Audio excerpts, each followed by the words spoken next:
আসসালামু আলাইকুম প্রিয় গরু প্রেমিক ভাইজানেরা।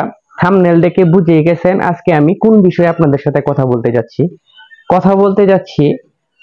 গরুর খামার করে কেন লস হয়, কোন কোন কারণে গরুর খামার করে লস হয়, আজকের ভিডিওতে এই বিষয়টা থাকতেছে। বেশ কয়েকটি বিষয়ের জন্য খামার করে লস হয়, তার মধ্যে প্রধান যে কারণগুলো আছে সেই কারণগুলো নিয়ে আজকে আপনাদের সাথে কথা বলবো। আপনাদের সাথে আছি আমি, পশু চিকিৎসক এবং কৃত্রিম প্রজনন কর্মী রনি। আপনারা জানেন, যারা নিয়মিত আমার ভিডিও দেখেন তারা জানেন আমার গাবি প্লাস সার মিলে 25টা গরু ছিল। এই যে সারটা, এই সারটা এখন পুরোপুরি খালির মতোই। হ্যাঁ, এই সারটা পুরোপুরি খালির মতোই। এই সেটে দুইটা গাবি আছে, এখন দুইটা গাবির দুইটা বাচ্চা, এবং পাশে আর একটা সেট আছে, সেই সেটে দুইটা সার আছে।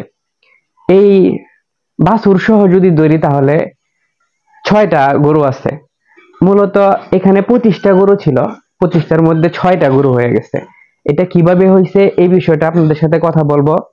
এবং আমি যেহেতু পশু চিকিৎসা করি, অনেকগুলা খামার আমার হাতে আছে, যেই খামারগুলোতে আমি চিকিৎসা করে থাকি এবং কৃত্রিম প্রজনন করে থাকি।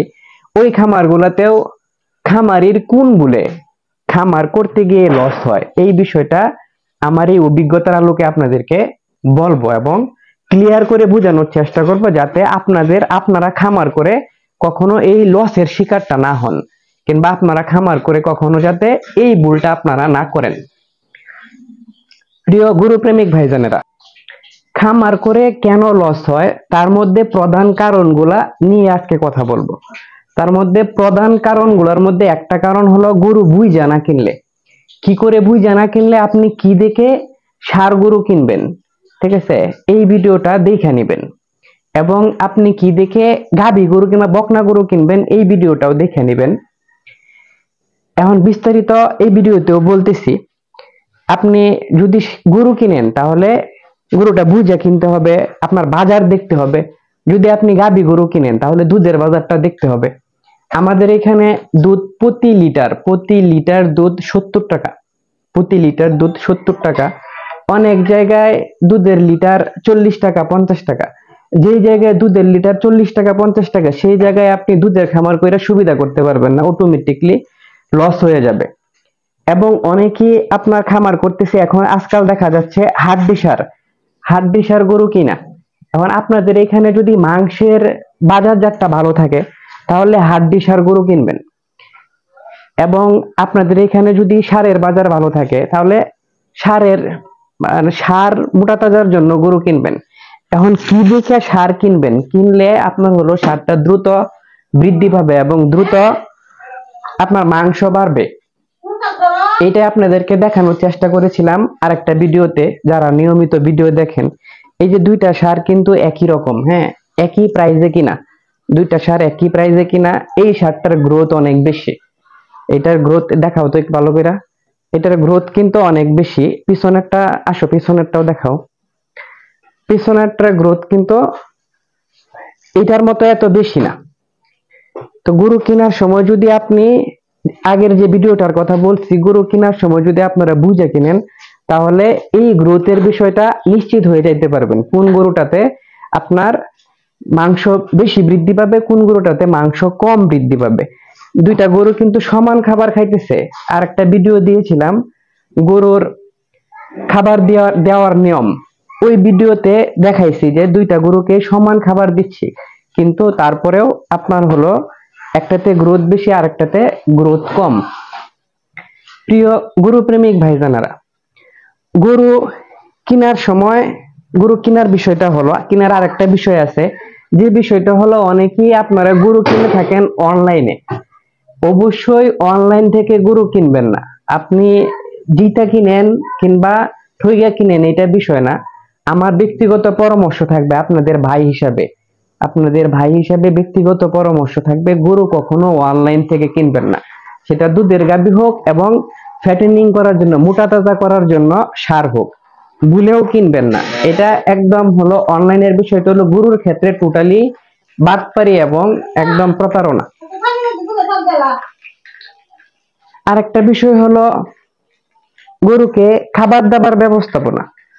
গরুর খাবার দাবার কেন গরুতে আপনার হলো লস হয়, গরুর লস হয় এটার মধ্যে খাবার দাবার ব্যবস্থাপনা হলো বর্তমানে কিন্তু খাবারের দাম অনেক বেশি, খুবই ঊর্ধ্বগতি।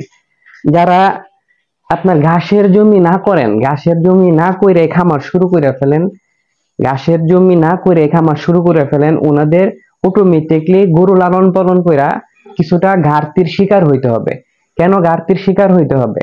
1 কেজি খাদ্য, 1 কেজি খাদ্যের দাম কোনো খাদ্যের দামই 50 টাকার নিচে না, কোনো খাদ্যের দামই 50 টাকার নিচে না।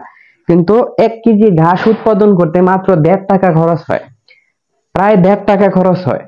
এখন গবেষণায় দেখা গেছে 4 কেজি ঘাসের সমান 1 কেজি দানাদার খাবার। আপনি 50 টাকা দিয়ে যে দানাদার খাবারটা খাওয়াইতেছেন, 4 কেজি ঘাস খাওয়াইলে এই ঘাটতিটা পূরণ হয়ে যায়। 4 কেজি ঘাসের দাম পড়তেছে 6 টাকা। তাহলে ঘাসের জমিটা অবশ্যই কইরা তারপরে খামারে আসবেন, না হলে অটোমেটিকলি লস হয়ে যাবে। খামারে লস হয় কোন বিষয়ে?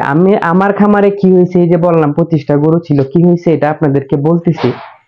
আমার যে অভিজ্ঞতার আলোকে অন্য অন্য খামারে যে ঘটনাগুলা হয়, যেগুলা আমি দেখি, সে আলোকে এখন কথা বলতেছি। খামারে লস হওয়ার আর একটা বড় বিষয় হলো দুধের গাবি না বুঝা কিনা। না বুঝে কিরকম? এই যে অনেকেই আপনার অনেক টাকা আছে অনলাইন থেকে কিনে ফেলতেছেন, আপনার হলো গিয়া 25 লিটার দুধের গাবি 2 লাখ টাকা দিয়ে কিনে ফেলতেছেন, 2.5 লাখ টাকা দিয়ে কিনে ফেলতেছেন, এইসব কারণে লস হয়। আবার অনেকেই একদিন দুধ দহন করে দেখেন যে 20 লিটার দুধ দিয়েছে, হ্যাঁ কিনে ফেলতেছেন। না, এটা কিনার সিস্টেম এরকম না। আপনি কমসে কম একটানা 3 দিন পর্যন্ত দুধ দহন করবেন, দুধ দহন করে দেখা তারপর দুধের খামার করবেন এবং দুধের গাভী কিনবেন। খামার করতে হলে দুধের খামার যখন করবেন সেই ক্ষেত্রে সবচেয়ে বেশি রিস্ক। দুধের খামার যখন করবেন সেই ক্ষেত্রে সবচেয়ে বেশি রিস্ক। সেই জন্য আরো বেশি চতুর হইতে হবে, আরো বেশি চৌকুশ হইতে হবে। 3 দিন দুধ দহন করার পরে দুধের গাভী ক্রয় করবেন। কারণ এখন হরমোনাল ইনজেকশন আছে, যেহেতু আমি পশু চিকিৎসক আপনারা জানেনই, হরমোনাল ইনজেকশন আছে, যে হরমোনাল ইনজেকশন দিয়ে খুব দ্রুতই দুধ বেশি বৃদ্ধি করা যায়। কিন্তু এটা আবার 4-5 দিন যদি ওভার হয়ে যায় কিংবা 3-4 দিন ওভার হয়ে যায়, তাহলেই ওই দুধটা আবার নিচে চলে আসে। সেই জন্য কমসে কম 3 দিন আপনারা দুধ দহন করে দেখে নিয়ে আসবেন। আমার বিষয়টাতে আসি এখন। আমার যে 25টা গরু ছিল, এখন সেগুলোর কি হয়েছে? আমার এখন খালি কেন? এখন 6টা গরু কেন? এখন 6টা গরু এই জন্যই, যখন খামার স্টার্ট করেছিলাম তখন আমি শুধু পশু চিকিৎসক ছিলাম, সেটা আমার স্টার্টিং পয়েন্ট ছিল, একদম শুরুর মুহূর্তে। একদম মাঠ পর্যায়ে গিয়ে চিকিৎসা করতাম না, শুধুমাত্র নিজের পশুগুলারই চিকিৎসা করতাম, শুধুমাত্র নিজের গরুগুলারই চিকিৎসা করতাম। তখন যখন মাথায় আসলো যে না, আমি এই সেবাটা, এই সুবিধাটা তো আমি সাধারণ মানুষকে দিতে পারি, সাধারণ মানুষের উপকার করতে পারি চিকিৎসার মাধ্যমে, সেই ক্ষেত্রে চিকিৎসা করতে গিয়ে আমার একটা বাইক কিনতে হয়েছে। হ্যাঁ, আমার একটা বাইক আছে, অনেকেই জানেন, বাইক কিনতে হয়েছে। এইখানে টাকা ইনভেস্ট করতে হয়েছে, এটা খামার থেকেই করতে হয়েছে। এবং তখন মনে হয়েছে পশু চিকিৎসার পাশাপাশি কৃত্রিম প্রজননের কাজটা শিখা নেই। সেই ক্ষেত্রে কৃত্রিম প্রজননের ট্রেনিং করতে গিয়ে একটা খরচ হয়েছে, সেটা আমার এই যে খামার থেকেই গেছে। তারপর আপনার যেটা করতে হয়েছে, যে দোকান দিয়েছি, মেডিসিনের দোকান দিয়েছি, মেডিসিনের দোকানে প্রায় আপনার 2.5 লাখ টাকার মতো, প্রায় 3 লাখ টাকার মতো ইনভেস্ট করা, সেটা আমার এই খামার থেকেই গেছে। মাঝখানে আমার আম্মু অসুস্থ হয়েছিল, হ্যাঁ ওনার জন্য দোয়া করবেন, উনিও এখনো একটু অসুস্থ আছে, ওনার অপারেশন করা হয়েছিল, সেই টাকা খামার থেকেই গেছে। মাঝখানে একটা জমির ঝামেলা ছিল, সেই টাকাও আমার খামার থেকে গেছে। সব মিলে খামার থেকে আমার উপকার হয়েছে, গরু লালন পালন করে আমার লস হয় না। এতগুলা বড় বড় কাজ করেছি, সেগুলা খামার থেকেই করে ফেলছি। সেটা আমার যদি আদার্স কোনো ওয়ে থাকতো, টাকার যদি বেশি পরিমাণে উপার্জনের কোনো অপশন থাকতো, তাহলে আমার হয়তো বা খামারে হাত দিতে হইতো না। গরু লালন পালন করবেন, কেন করবেন? বিপদ আপদে যাতে কাজে লাগে, আপনার বিপদে যাতে আপনার উপকার হয়। আপনার যে উপকার হবে, আমার তো এগুলো উপকার হয়েছে, তাই না? সেজন্য অটোমেটিকলি নিজের উপকার গুলা করতে গিয়ে আস্তে আস্তে খামারটা ছোট হয়ে গেছে। আমার খামারে লস হয় নাই, হ্যাঁ এটা সত্যি কথা। কারণ এগুলা আমি হয়তো আমার ব্যাকগ্রাউন্ডে সাপোর্ট দেওয়ার মতো খামারটা ছাড়া অন্য কোনো কিছু ছিল না, যেহেতু আমি খামারের সাথে সম্পৃক্ত। আপনারা যারা এখান থেকে, এটা আমি কেন বলছি, এখান থেকে একটু অভিজ্ঞতা নিতে পারেন।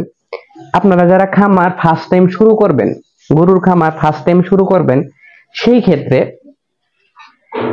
পিছনে একটা উপার্জনের আলাদা একটা ব্যাকগ্রাউন্ড সোর্স দেখে নেবেন। যদি উপার্জনের আলাদা কোনো অপশন না থাকে, যদি কোনো এই যে আমার মতো ঝামেলায় পড়ে যান, আমার মতো আপনার আলাদা জায়গায় টাকা ইনভেস্ট করতে হয়, সেই টাকাটা যদি আপনার খামার থেকে নিয়ে নিতে হয়, ঠিক আছে, সব টাকা খামার থেকে তো মাঝে মধ্যে নিতে হবে। ওই যে বললাম, বিপদের সঙ্গী হলো এই পশু। আপনি যখন বিপদে পড়বেন, এই পশুটা বিক্রি করলে নগদ টাকা পাবেন, আপনার বিপদটা উদ্ধার হয়ে যাবে। তো বিপদের সঙ্গী, কিন্তু আপনি যদি সবকিছুই খামার থেকে করতে চান, তাহলে কি হবে? তাহলে আপনার হলো অটোমেটিকলি খামারটা থাকবে না। তো সেই জন্য এখান থেকে অভিজ্ঞতা নিবেন। খামার করতে গেলে হ্যাঁ, যে সব বাধাগুলা আসে, যেই সব ক্ষেত্রে লস গুলা হয়, এগুলো সম্পর্কে প্রাথমিক ধারণা দিলাম। যদি আপনাদের এই বিষয়টা জেনে আপনার উপকার হয়, তাহলে অবশ্যই সাবস্ক্রাইব করে পাশে থাকবেন এবং আমার জন্য দোয়া করবেন। প্রয়োজনে ভিডিওটা শেয়ার করে অন্য ভাইদেরকে দেখার সুযোগ করে দিবেন। প্রিয় খামারি ভাইজানেরা, আমি আমার ভিডিওগুলোতে চেষ্টা করি আপনাদেরকে সঠিক ইনফরমেশন দেওয়ার জন্য, সঠিক তথ্য দেওয়ার জন্য। আমার এই সঠিক, কারণ আমি যদি সঠিক কথা না বলি আপনাদেরকে, প্রতারণায় একদম দেশটা ভরে গেছে। আপনারা কখনো এই কিছু কিছু আমি দেখেছি, ইউটিউবার ভাইরাও আমার ভাই, কিন্তু ইউটিউবে আপনার হলো ওই যে কিছুক্ষণ আগে বললাম যে গরু সেল করে থাকে, ওই সব ব্যক্তি থেকে একটু সাবধান থাকবেন এবং অনলাইন থেকে গরু কখনোই কিনবেন না। দোয়া করবেন আমার জন্য, যাতে আপনাদেরকে সঠিক ইনফরমেশন দিতে পারি এবং সঠিক কথা বলতে পারি, সঠিক পরামর্শ দিতে পারি। খুদা হাফেজ, আসসালামু আলাইকুম।